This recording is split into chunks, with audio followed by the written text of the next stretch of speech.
Hello, మీ ఆయన్ని kidnap చేసాం, 50 లక్షలు కావాలి. మీకేమైనా బుర్రపోయిందేటే? మా ఆయన కిడ్నాప్ అవ్వడం ఏంటి? శ్రీనివాస్ మీ ఆయన కాదా? తననే కిడ్నాప్ చేసాం.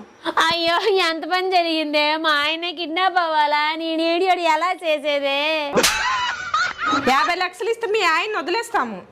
మా ఆయన హైట్ చూసారా? పొట్టి ఉన్నారు. మా ఆయన పట్ట చూసారా? అరెకరం ఊడిపోయింది. తనకు పట్టుందా? తుడుముకుండలా ఉంది. మరి ఆ పర్సనాలిటీకి ఎవరైనా 50 లక్షలు ఇస్తారా? సరే, 25 లక్షలు ఇవ్వండి. ఆ 25 లక్షలు ఏదో నాకివ్వండి, మా ఆయన మీరే ఉంచుకోండి. ఇది మా మొదటి కిడ్నాప్ అండి, 10 లక్షలైనా ఇవ్వండి. బోని బేరం అంటున్నారు. మీ బిజినెస్ ని దెబ్బతీయడం నాకు ఇష్టం లేదు. ఫైనల్ గా 10,000 ఇస్తా, అది కూడా క్యాష్ ఆన్ డెలివరీ.